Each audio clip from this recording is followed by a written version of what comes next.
विज्ञान का इतना प्रसार हो गया कि दुनिया के किसी भी कोने में बैठा रहे वहीं सत्संग पहुंच जाता है और सुनने को आपको मिलता है। लेकिन उस सत्संग की बजाय ये सत्संग जो आमने सामने बैठ के सुनते हो उसका कुछ आनंद अलग है। ये जिंदा सत्संग है, वो मुर्दा सत्संग है। मुर्दा का मतलब उस पर इतनी तवज्जो हमारी नहीं जाती। हाँ, अगर ये सुना हुआ होता है और उसके बाद दोबारा उसको सुनते हैं तो बड़े गौर से सुनते हैं। वाणी आपने सुनी, इस वाणी में 3 बातें कही गई। नंबर 1, इसमें विरह कितनी थी गुरु के प्रति। दूसरी बात, तड़फ उसमें कितनी। और तीसरी चीज, प्रार्थना उसके लिए। और वाणी में कहा गया कि अंतर दर्शन गुरु दीजिए। बात बहुत बड़ी है। अंतर दर्शन की बात जब करनी चाहिए जब बाहर के दर्शन आदमी अच्छी तरह से करना सीख जाए। अच्छी तरह से करने का मतलब क्या है कि जब किसी से आपका प्रेम होता है तो उसको देखने मात्र से ही आपके दिल में उमंग पैदा होती है, प्रीति जागती है और बहुत उनके प्रति भावना आपकी ऐसी हो जाती है कि विरह लगती है। उनको देखे बिना, उनसे बात किए बिना आपको शांति नहीं मिलती। और सच्ची विरह गुरु की होनी चाहिए। दुनियादारों के साथ जो विरह करते हो वो तो दुनिया में हमें फंसाने वाली है, वो एक बंधन है। लेकिन सतगुरु से जो विरह लगती है वो हमें फंसाने वाली और बांधने वाली नहीं है। क्यों? सतगुरु खुद निर्बंध है और उस निर्बंध के साथ हम प्रीति जोड़ते हैं तो हमें भी निर्बंध कर देगा।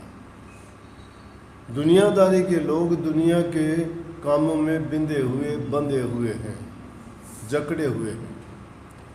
तो उनसे जकड़े हुए इंसानों से के पास है तुम अगर जाओगे तो वो तो तुम्हें उस जकड़ने में ही फंसा देंगे। तो सच्ची विरह वो है जो गुरु से लगन लगाई है। और गुरु नाम है किसका? गुरु नाम ज्ञान का है। गुरु नाम अंधकार के दूर करने वाले का है। गुरु नाम भ्रमों का विनाश करने वालों का है। गुरु का काम आडंबर और पाखंड से बचाने का है। गुरु का काम जीव को निज देश में ले जाने का है। और निज देश में ले जाने के लिए ही शिष्य गुरु से प्रार्थना करता है कि निज मुझे अंतर दर्शन दीजिए। और अंतर दर्शन क्यों मांगता है? कहता है कि इस दुनिया के बारे में मुझे पता चल चुका है। ये दुनिया मतलब की है। ये दुनिया के नाते सिर्फ स्वार्थ के हैं। दुनिया में जितने भी लोग, जितने भी हमारे मित्र प्यारे हैं, सब के सब अपने मतलब के लिए प्रीति करते हैं। जब मतलब नहीं होता तो कोई किसी से प्रीति नहीं करता। जब उनका स्वार्थ पूरा हो जाता है सब छोड़ के चले जाते हैं। लेकिन एक सतगुरु ऐसा है जो तुम्हें दुख में, दर्द में, पीड़ा में, तकलीफ में संभालता है। अब गुरु से प्रीति जो जोड़ लेता है तो उस पर गुरु का ही रंग चढ़ जाता है। गुरु पे कौन सा रंग है? गुरु के पास अरंग है। अरंग जिसका कोई रंग ही नहीं, जिसमें कोई स्वाद ही नहीं है। ये एक अजीब बात है। प्रभु के नाम में ना कोई रस है, ना कोई आनंद है, ना कोई उसमें किसी प्रकार का स्वाद है। क्यों नहीं है? कि वो इंद्रियों का भोग नहीं है। वो शरीर का जो रस लेने वाली चीज़ है उससे नहीं मिलता है। उसमें तो आनंद और रस जो है वो, लेकिन दुनिया में उसका कोई मुकाबला नहीं। और उस रस को कैसे प्राप्त कर सकते हैं? जब गुरु से प्रीति जोड़ते हैं। अंतर्दर्शन का मतलब क्या है? अंतर्दर्शन का मतलब है कि वो नूरी गुरु, विदे गुरु जिसकी हम भक्ति करते हैं, निर्गुण। हम निर्गुण की भक्ति करते हैं, गुण वाले की नहीं। सरगुण वाला कौन होता है? जो देह रूप में होता है सब प्रकार के, लेकिन सरगुण से ही निर्गुण की ओर जाने का रास्ता संत मत बताता है। सरगुण से जब तक तुम्हारी दोस्ती नहीं है, उनके साथ लगन नहीं है, तो निर्गुण को नहीं प्राप्त कर सकते। निर्गुण वही नूरी गुरु की बात करते हैं जिसकी हम खोज और तलाश करते हैं। ये जो दुनिया तो बड़ी लंबी चौड़ी है, उसको खोजने की ज़रूरत के बजाय अपने आप को अगर हम खोज लेंगे तो हमारे अंदर में ही वो नूरी गुरु हमें मिलेगा। अंतर्दर्शन करना चाहते हो तो उसके लिए गुरु की आज्ञा, गुरु का उपदेश, गुरु की शिक्षा और गुरु की भक्ति करनी पड़ेगी। क्योंकि जिसकी तुम भक्ति करोगे वही आपको उस नूरी गुरु का, उस अंतर्गुण के दर्शन करवा सकता है। जब तुम्हारा स्थूल देह से प्यार नहीं है तो सूक्ष्म कहाँ से मिलेगा? उसको पाने के लिए जिस प्रकार से इस मकान को बनाने के लिए जब ये बीम डाले गए, ये छत डाली गई, तो नीचे और कोई चीज़ लगा के इसको कच्चा किया गया था, और जब ये ऊपर से पक गया तो उसको निकाल लिया गया था। गुरु को इसी प्रकार से इस दुनियादारी में प्रथम सीढ़ी गुरु ही वो काम करता है। जब गुरु से सच्ची प्रीति जुड़ जाएगी, प्रीति भी कैसी, उसमें गुरु और शिष्य के दो भेद नहीं रहते। अब जब गुरु से प्रीति जुड़ जाती है तो उसको ऐसी लगन लगती है, सोते बैठते उठते जागते खाते पीते वही सुमरण, वही चिंतन, वही ख्याल, वही विचार, दूसरी चीज़ में विचार जाता नहीं है, और वही करते करते ख्याल पक जाता है। इसीलिए हम बनावटी जो चीज़ है उससे असलियत की ओर जाते हैं। बाहर से मोड़ के अंतर की ओर जब जाएंगे तो दुर्लभ नहीं, बड़े सुलभ दर्शन हैं, लेकिन उसके लिए हमारा साहस होना चाहिए, मेहनत हमें करनी है, त्याग होना चाहिए, तप और साधना पक्की होनी चाहिए। वो कौन सा तप करोगे, कौन सा त्याग करोगे, कौन सी साधना करोगे, ये भी संत मत में सच्चे तरीके से बताया जाता है। त्यागने वाली चीज़ों को त्याग देना चाहिए।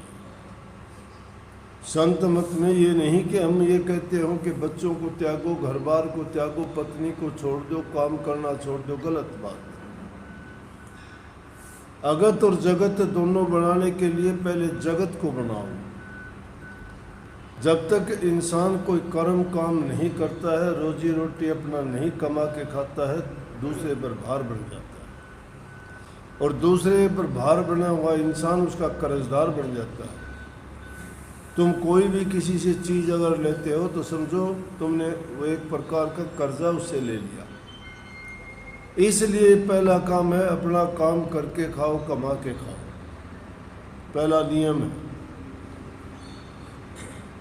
जो अपना कमा के खाता है उसमें क्या है कि उसका शुद्ध अन्न होगा, और जो जब अन्न शुद्ध होगा तो उसका मन भी शुद्ध रहेगा। जो लोग शुद्ध अन्न नहीं खाते, शुद्ध खान पान उनका नहीं है, चोरी का, ठगी का, बेईमानी का, हेरा फेरी का, भ्रष्टाचारी का, या गलत तरीके से किसी का गल काट के अगर किसी ने कमाया है, लेके आया है, और वो अपनी संतान के लिए, अपने लिए उनको खिलाता है, पिलाता है, तो उनके विचार कभी शुद्ध नहीं हो सकते। चाहे उनको साक्षात ब्रह्मा जी आके क्यों न, महादेव जी क्यों न आके, या विष्णु भगवान भी उनके सामने आके उनको अगर दीक्षा और शिक्षा से नहीं बन सकते। संतों ने सबसे सुलभ यही बताया कि प्रथम अपना काम करो, काम ऐसा करो उसमें सत्यता होनी चाहिए, वो धर्म का पालन है, क्योंकि सत्य धर्म है। सत्य धर्म का पालन कब होता है? जब इंसान सब काम सच्चाई के साथ करता है। अगर किसी का दिल दुखाया तुमने और दिल दुखा के कोई चीज़ किसी से ले ली, तो क्या तुम्हें वो चीज़ खुशी दे पाएगी? फलीभूत नहीं होगी। अगर किसी ने तुम्हें खुश होके एक दाना भी अगर दिया, तो मैं कहता हूँ वो तुम्हारा ऐसा काम करेगा। बीमार को दे दिया तो दवाई का काम करेगा, कमज़ोर को दे दिया तो उसको जो है ताकतवर बना देगा, और उसको अगर किसी भी प्रकार की पीड़ा तकलीफ है तो वो भी उससे दूर हो जाएगी। प्यार में बड़ी ताकत है। छोटा बच्चा कब डॉक्टर के पास जाता है? बुखार होता है, सिर दर्द होता है, पेट दर्द होता है, वो रोना शुरू कर देता है, लेकिन उसकी माँ समझ जाती है क्या बात है, उसको छाती से लगाती है, प्यार से उसको सहलाती है, बिना दवाई दिए भी उसको ठीक कर देती है। पेट में दर्द होता है, हमने देखा उसके पेट चाटने से ही ठीक हो जाता है। प्यार में बड़ी ताकत है। बड़े से बड़े रोग की दवा प्यार है। नफरत बहुत बड़ा रोग है। नफरत जिसके दिल में भर जाती है वो सारा जहर जैसा हो जाता है। जहर है क्या? नफरत, झूठ, कपट और बेईमान। अमृत क्या है? मिठास क्या है? सच्चाई और ईमानदारी, प्रेम। ये चीज़ें जब इंसान के दिल में आ जाती हैं तो उसकी भक्ति पूरी हो जाती है। और ये चीज़ें जिसके पास नहीं है ना, वो चाहे गीत सारी ज़िंदगी गाता रहो, उसको कुछ नहीं मिलने वाला। अपने जीवन में जो चीज़ें हैं, संत जो कहते हैं उस चीज़ को अमली जामा पहना के देखो, तुम्हें करने की ज़रूरत नहीं है, हो गया उसी में। क्यों? ये उसी के तो अंग हैं, उसी की शाखाएं हैं। उन शाखाओं को अगर तुम पकड़ते चले जाओगे, पेड़ अपने आप हाथ में आ जाएगा। लेकिन तुम तो सीधे ही पेड़ को पाना चाहते हो कि अंतर दर्शन दीजिए। अंतर दर्शन यूं ही कैसे दे देंगे? पहली चीज़ है इंसान अपना कमा के खाए, वो भी शुद्ध होना चाहिए। शुद्ध अन्न खाओगे, शुद्ध मन होगा आपका, उसमें शुद्ध विचार होंगे, आपका जीवन पवित्र होगा। शुद्ध अन्न, सात्विक भोजन खाने वाला इंसान किसी का बुरा नहीं कर सकता। लेकिन जो आदमी बुरा या हेरा फेरी का खाता, वो हिंसक हो जाता है, क्योंकि वो उसने बुरे ख्याल, बुरे विचार, उसमें जो भी चीज़ है उसमें यूं का यूं असर होता है। आप भी खाना बनाती हो, कभी गुस्से में खाना बनाती हो और उसको बच्चे या घर वाले खाते, विरोधी हो जाएगा। अगर तुम बनाते वक्त प्यार से खाना बनाती हो तो जो भी उस खाना को खाएगा उसको बड़ा शांति और प्यार मिलेगा। खाना खा के कहेगा बड़ा हमें आनंद आया इसमें।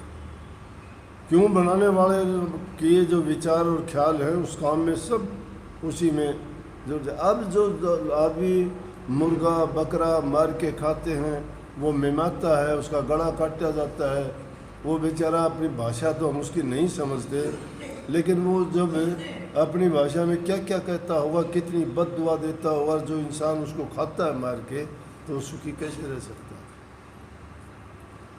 लेकिन लोगों को एक भ्रम हो जाता है कि ना किसका क्या होता है। नहीं, कर्म का लेखा मिटता नहीं है। अब अगर चला गया आगे साथ जाएगा तुम्हारे, अब बच जाओगे कोई बात नहीं। कर्म तीन प्रकार के, एक कर्म है क्रियमान कर्म जो अभी करते हैं, एक कर्म है संचित जो जन्म जन्मांतर हम कर्म करते आए, भोगते रहे साथ में, जो पूरे नहीं भोगे गए तो ब्रोड फॉरवर्ड होते गए। और एक होता है प्रारब्ध कर्म जो पिछले ही जन्म में हमने किया था। प्रारब्ध कर्म का फल हमें अब मिलता है, लेकिन जो कर्म का भार जन्म जन्मांतर से बचा हुआ इकट्ठा है, संचित कर्म है, वो जब तक भोग नहीं लिए जाते जीव का पीछा नहीं छूटता। कितने लोगों को नहीं देखते, कई बार ऐसे बच्चों को देखते हैं, कोई गर्दन नहीं उठाता, कोई पैरों से चल नहीं पाता, किसी की आंखें नहीं है, कोई लूला लंगड़ा है, कोई कैसा है, वो एक प्रकार का क्या है जिसमें कोई समझ नहीं, ज्ञान नहीं। उसने जीवन में आके क्या किया? अब तो कर्म किया ही नहीं उसने। इसका मतलब पिछला कोई कर्म तो था ही उसका। और एक देखते हो बिना काम किए भी उसको सब कुछ प्रॉपर्टी मिलती है, घर मकान मिलता है, कोठी बंगले कार मिलते हैं, बड़े बड़े उसको व्यापार मिलते हैं, धन दौलत मिलती है, अच्छा परिवार मिलता है, सब प्रकार की खुशियाँ होती हैं। इसका मतलब कोई ना कोई तो उसने नेक कर्म किए हैं पिछले जन्म में, बिना नेक कर्म किए नहीं मिलते। ये कर्म का सिलसिला इस जीव के साथ बंधा हुआ है और जीव उस कर्म के कारण ही, इसी कर्म को काटने के लिए संतों ने उनको सूरज शब्द का योग और भक्ति का रास्ता दिखाया कि जो अपने कर्म को अगर सुधारना चाहते हो तो तुम संतों की शरण में जाओ, सत्संग करो और उनसे दीक्षा लेके नाम की कमाई करो। वो नाम एक ऐसी दवाई है जो तुम्हारे सब दुखों को, चाहे वो संचित कर्म है, चाहे प्रारब्ध कर्म है, चाहे अभी कर्म तो फिर करोगे नहीं, आप सही रास्ते। अब आप सत्संग से जुड़े हो, आप में से कितने लोग पान खाते हो? नहीं खाते। कितने लोग शराब पीते हो? नहीं पीते। कितने लोग बीड़ी सिगरेट पीते हो? नहीं पीते। पहले करते थे ये काम, पान चबाते थे, सिगरेट पीते थे, शराब भी पीते थे। अब भी बहुत से आप में नहीं ऐसे लोग हैं, अपने आपकी जाति के लोग अंडे खाते हैं, मांस खाते हैं, होटलों में खाना खा के क्या क्या उपद्रव करते। क्यों करते कि नहीं करते? लेकिन वो अगर संतों की शरण में आ जाते हैं तो बच जाते हैं। अब कितने लोग हैं उनमें क्या पता किसने बनाया, क्या बनाया, क्या पता कैसा जीव मारा गया था, उस जीव ने क्या पता क्या खा के उसमें कोई जहर था या गला सड़ा था, वो कहीं मरा हुआ पड़ा था, तो काट के उसको गर्म करके दे दिया और वो लोग 2 बूंद शराब की पी के बेवकूफ़ होके उनको खाते हैं। वो मिट्टी को खा के क्या बनता है इंसान? बुद्धि भ्रष्ट होती है, शरीर खराब होता है, रोग लगता है, बदनामी होती है, लोग नफरत करते हैं उससे। अरे क्यों ना अच्छे शुद्ध भोजन खाओ, चाहे रूखा सूखा खाओ। वो सात्विक भोजन इंसान के विचारों को ऐसा शुद्ध और पवित्र कर देगा, वो तो कीड़ी को भी दुख नहीं देगा, बल्कि वो कीड़ी भी उसको दुख दे के उसको अगर काट के चली जाएगी तो भी सोचेगा चलो कर दिया, उसको मारेगा नहीं। दया होता है, दया धर्म का मूल है।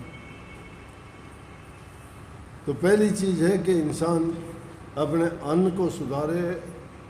अन्न जब शुद्ध और पवित्र होता है तो कर्म अपने आप से उसके शुद्ध और पवित्र हो जाएंगे। अब इन्हीं चीज़ों से आगे तक का सिलसिला चलेगा। जिसके विचार शुद्ध और पवित्र होंगे वही संतों की शरण में जाके उनसे नाम की दीक्षा लेगा, क्योंकि फिर अगला उसका कदम क्या होगा कि मैं भी अब संतों के पास ये चीज़ है तो मैं भी उस रास्ते पे चल के मैं भी क्यों ना उसको प्राप्त करूं। अरे धनवान को देख के धनवान बनना चाहते हो, विद्वान को देख के विद्वान बनना चाहते हो, पहलवान को देख के पहलवान खिलाड़ी बनना चाहते हो, तो संतों के पास जाके आप संतों जैसे क्यों नहीं बनना चाहते? इसलिए ये जो सेवक की जो वाणी है उन्होंने कही अंतर दर्शन दीजिए, क्योंकि उस दर्शन के बिना मुझे वो तड़प है वो मेरी मिटती नहीं है, मेरी विरह है, मुझे शांति नहीं है। उसकी मुझे ऐसी लगन लगी है कि उसके बिना मुझे चैन नहीं पड़ता है, विश्राम नहीं मिलता है। इसलिए मुझे वो दर्शन दे के मेरी इस प्यास की तृप्ति करो, मुझे शांति दो। और जब वो दर्शन होता है फिर वो मस्त हो जाता है, क्योंकि उसने अपनी मंजिल को पा लिया। मन वांछित किसी को चीज़ मिल जाती है तो संतुष्ट हो जाता है कि मुझे जिस चीज़ की ज़रूरत थी वो मिली। ये ज़रूरी नहीं है कि वो दर्शन किस रूप में, ये ना सोचना कि भाई मुझे दर्शन अंदर के नहीं हुए, वो तो ख्याल अगर बना लोगे ख्याली दर्शन हो जाएंगे। कितने लोग यूँ ही खुश हो जाते हैं कि जी मुझे तो सपने में दर्शन हुए थे, सपने में भी खुश हो जाते हो पाके। और जब तुम ध्यान की अवस्था में बैठोगे और जब वो नूरी गुरु या अंदर में जो नूर वो दर्शन तुम्हें मिलेगा, जब तुम्हें यकीन आएगा। ओह, लेकिन उसके लिए ये है कि हमें लगन लगानी पड़ती है, मेहनत करनी पड़ती है। ये तो हो नहीं सकता कि आदमी काम भी नहीं करे और उसको सब चीज़ें भी प्राप्त हो जाए, नहीं। अब मैं देखता हूँ कि जिनका सतगुरु से प्यार है, सबके घरों में हम देखते इतने बड़े बड़े फ़ोटो, पूरे के पूरे मकान में फ़ोटो भरे पड़े। मैंने ऐसे देखे कि आश्रमों में भी इतने बड़े फ़ोटो नहीं, उनके घरों में। क्या चीज़ दिखाती है वो? उनको उस चीज़ से कोई प्यारी चीज़ नहीं है, क्योंकि उनसे कोई काम नहीं होता, लेकिन वो उनका प्यार दिखाता है, उनका विश्वास दिखाता है, उनकी श्रद्धा प्रकट करता है कि देखो कितना प्यार है। और अच्छी बात भी है, सुबह उठोगे, सोओगे, जब भी देखोगे तुम्हें दर्शन होंगे कि नहीं होंगे?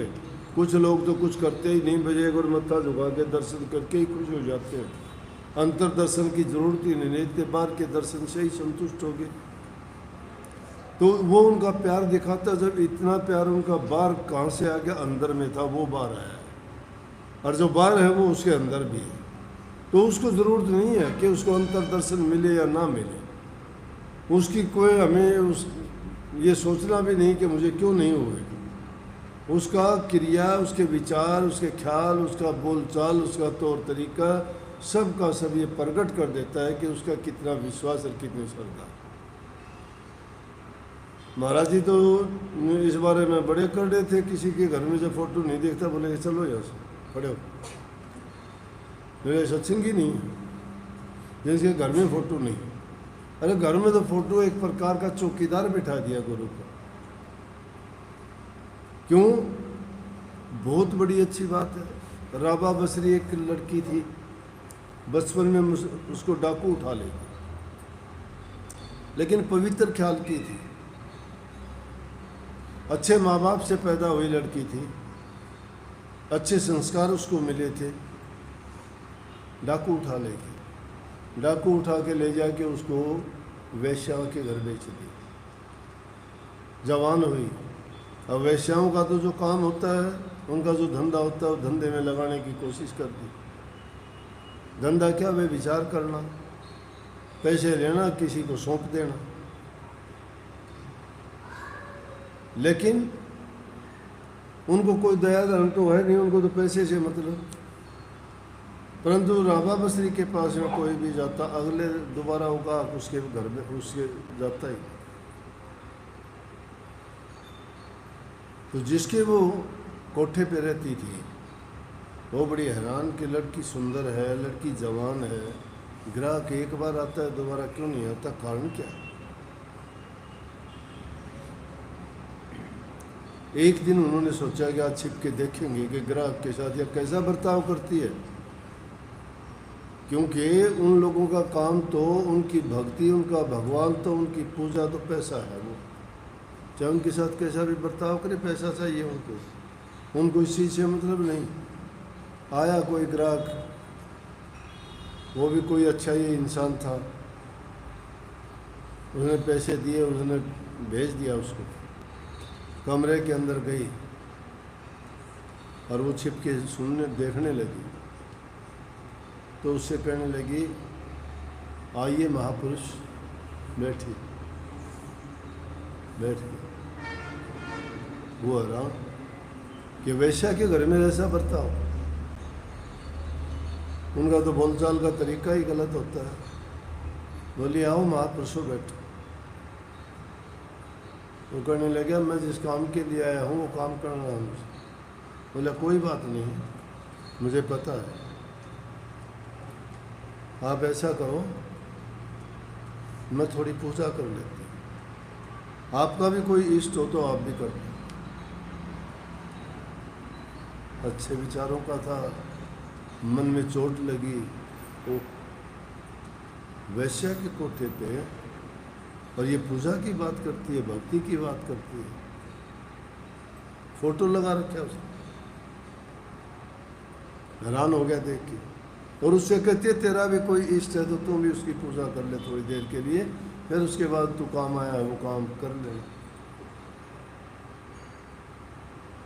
बस उसको कैसी बात करनी थी, उसने फोटो वो थोड़ी अपनी मन की जो भावना थी प्रकट करके फोटो के सामने जो भी उसके विचार थे, और उसने खड़ी हुई और खड़ी होकर फोटो को उल्टा कर, फोटो जो सामने था उसको मोड़ के दीवार की तरफ कर मुँह उसका, और कहने लगी आ जाओ अब जो काम करना था वो।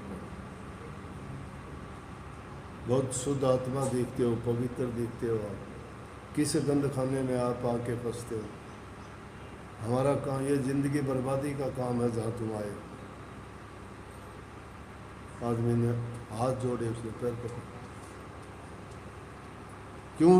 उसके भी जो शुभ जो विचार संस्कार थे वो जागृत हो गए, और पैर पकड़ के बस वापस चल दिया, कुछ नहीं हुआ।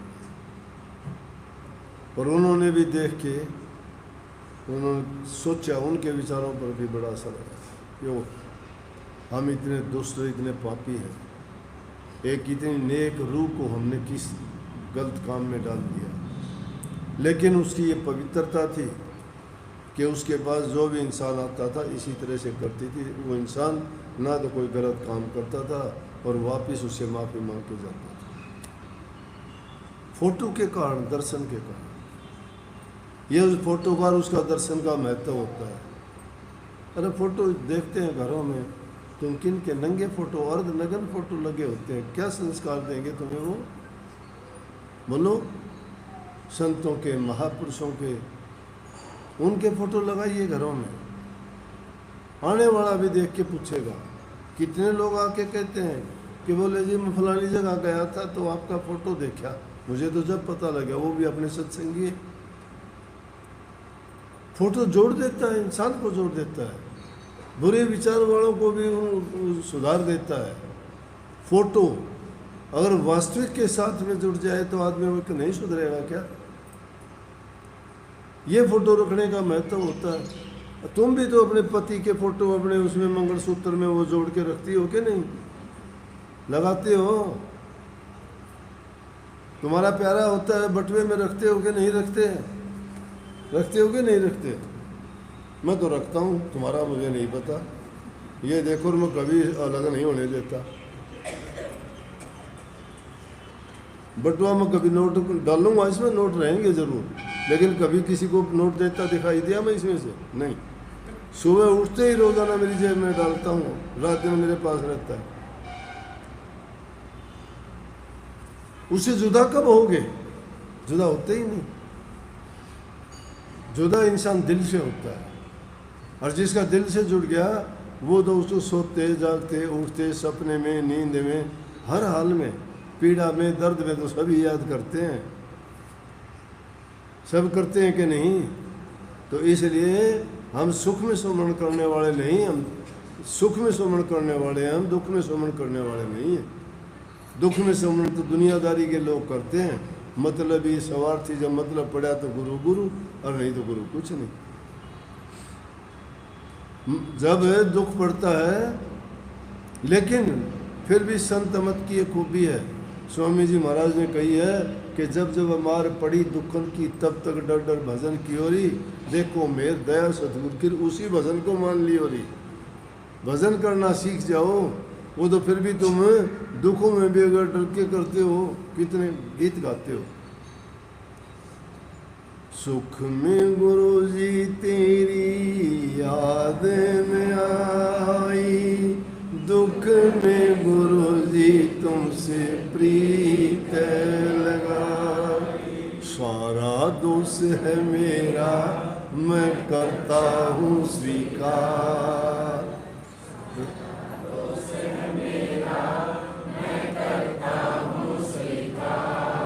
यहाँ से भी जो हारा कहाँ जाऊँगा सरकार। हारो नहीं, हारो नहीं, बाजी लगाओ, गुरु से लगाओ जीत हार की बाजी। जीतोगे तो भी जीतोगे, हारोगे तो भी तुम्हारे। हारोगे तो गुरु से हारोगे, गुरु हारोगे गुरु से, हारोगे, गुरु की जीत तुम्हारी जीत है, और जीतोगे तो भी तुम्हारा गुरु तुम्हारा ही है। दोनों तरह से जीत आपकी है, ये बाजी का खेल है। इसलिए प्रेम प्रकट करो, प्रेम करो, हृदय से प्रेम करो। घरों में फोटो रखो, बड़े से बड़ा रखो, सुंदर से सुंदर रखो। बुरा लगाओगे, कोई काले कलूटे ऐसे कुत्ते बिल्लियों के भी तो लगाते हो ना, तो बच्चों के मुंह बिल्ली भर के कुत्तों भर गए होते हैं, नहीं होते क्या? काले कलू बच्चे, माँ बाप तो गोरे होते हैं, बच्चे काले क्यों होते हैं भाई? देखा तो काला कुत्ता और उसके फोटो लग रहे घरों में, क्यों? रात दिन उठते ही हुए देख लें। इसलिए सुंदर बढ़िया फोटो लगाओ, उनके विचार, उनकी सुंदरता, उनका रूप तुम्हारे होने वाले बच्चे में भी उतर जाएगा, तुम्हारे ख्याल विचार में भी उतर जाएगा। और जिसका ख्याल करते करते तुम्हारे गर्भ में जो बच्चा बढ़ता है, पढ़ता है, वो वैसा ही बढ़ के बाहर आएगा। तो इसलिए जीवन में बहुत ऐसी चीज़ें जिनको अगर तुम सहज भाव से करते चले जाओ, ठीक ढंग से करते चले जाओ, तो कुछ ज़्यादा विशेष करने की ज़रूरत नहीं है, जीवन संवरता चला जाएगा।